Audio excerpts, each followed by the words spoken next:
une question inattendue. Si ton business était un personnage fictif ou réel, qui ce serait? Ma réponse a été pratiquement immédiate. Mary Poppins.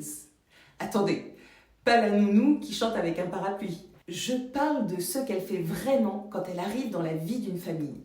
Dans l'histoire de Mary Poppins, pour ceux qui ne la connaissent pas, nous sommes à Londres en 1910, chez la famille Banks. Leur dernière nounou vient de démissionner parce que Jeanne et Michael, les deux enfants de la famille, sont insupportables et se sont encore enfuis. Le film présente donc d'abord une situation anodine avec un problème d'enfant. Ils sont turbulents, les nounous finissent toutes par démissionner et le père de la famille, George Banks, décide de recruter la nounou idéale selon lui.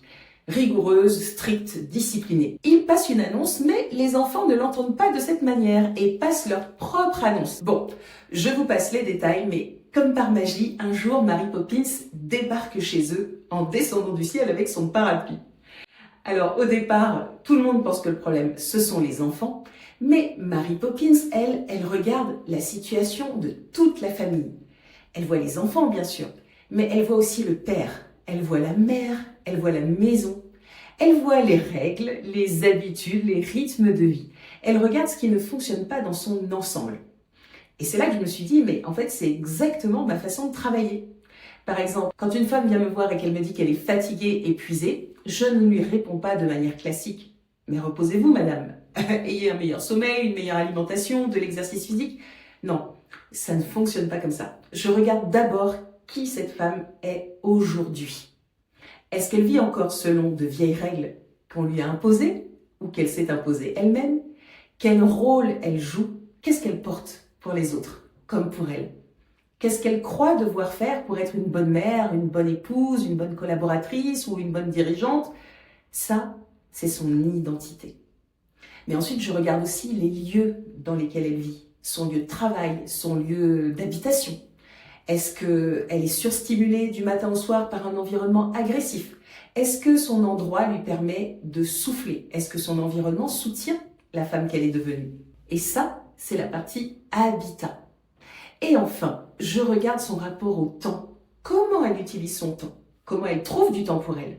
Je regarde aussi comment elle structure son agenda, quel rythme de vie elle s'impose, la place qu'elle s'accorde et le moment de vie qu'elle traverse. Les décisions qu'elle repousse depuis plus d'un mois. Mais surtout la vitesse à laquelle elle essaye de tout faire. Ça, c'est ce que j'appelle la temporalité. Et c'est seulement quand je regarde ces trois dimensions ensemble que je commence vraiment à comprendre ce qui se passe. Parce que le problème n'est pas toujours là où l'on croit.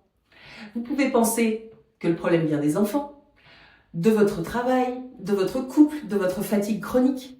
Mais moi, je préfère regarder toute votre vie.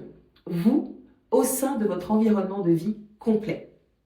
Et ensuite, je ne m'arrête pas au constat, Mary Poppins non plus d'ailleurs. Elle ne se contente pas de voir que quelque chose ne fonctionne pas. Chez les Banks, elle bouge les choses, elle change les habitudes, elle crée de nouvelles expériences, elle remet du lien, elle fait entrer du jeu là où tout était devenu rigide. C'est aussi comme ça que je travaille. Une fois que j'ai compris d'où viennent vos problématiques dans votre identité, votre habitat et votre temporalité, je construis avec vous un plan d'action concret pour rééquilibrer l'ensemble, avec les bons leviers, au bon moment et dans le bon ordre. Et il y a autre chose, une chose supplémentaire qui m'a fait sourire dans ce parallèle avec Mary Poppins. Elle mêle le très concret et l'extraordinaire sans que cela ait l'air bizarre. Elle peut ranger une chambre par magie, sortir l'impossible de son sac et au milieu de tout ça, amener un père à comprendre qu'il est en train de passer à côté de ses enfants. Et changer complètement la manière dont toute la famille regarde sa vie. Moi, c'est pareil, je peux parler de neurosciences, de biophilie, de lumière, de système nerveux, de surcharge sensorielle, de toutes les sciences de psychologie et techniques de coaching classiques. Mais je peux aussi utiliser l'astrologie, l'énergétique, les arts métaphysiques, parce que dans ma méthode, il n'y a aucune contradiction entre la science et l'holistique. Je fais fusionner le meilleur des deux. Car je ne pense pas que tout soit psychologique dans la vie. Et je ne pense pas non plus que tout soit énergétique. Encore une fois, je regarde l'ensemble. Et je crois finalement que c'est ça qui fait ma singularité. Je ne suis pas seulement l'experte scientifique qui explique, ni seulement la femme spirituelle qui sait, ni même seulement la coach qui réorganise la vie. Et je ne suis pas non plus seulement l'architecte d'intérieur qui transforme les maisons. Je suis celle qui entre dans une vie, regarde comment elle est construite, repère les dynamiques que personne n'avait pensé regarder ensemble et aide à faire bouger les choses. Identité, habitat, temporalité. Et c'est précisément pour ça que je me définis comme une architecte de vie.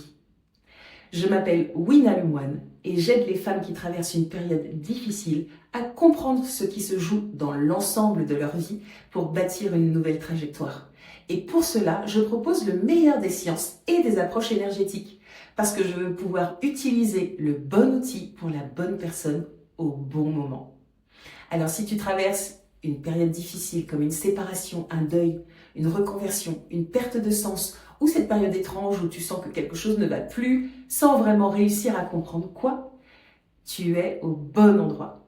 Tu peux t'abonner à cette chaîne parce que ici, tu vas être sûr qu'on parle des périodes difficiles de la vie très concrètement. On essaie de comprendre ce qui se passe et surtout, on fait avancer les choses. Donc si cette vidéo elle t'a parlé, tu peux la liker, l'envoyer à une personne qui en a besoin en ce moment, ça me ferait très plaisir et ça me soutiendrait dans mon élan. Et finalement, je crois que oui, il y a beaucoup de points communs entre Mary Poppins et mes accompagnements Happy You. Parce que j'ai une approche très structurée, une boîte à outils extrêmement large et surtout cette envie de trouver pour chaque personne la solution rigoureusement magique qui se cache dans l'ensemble de sa vie.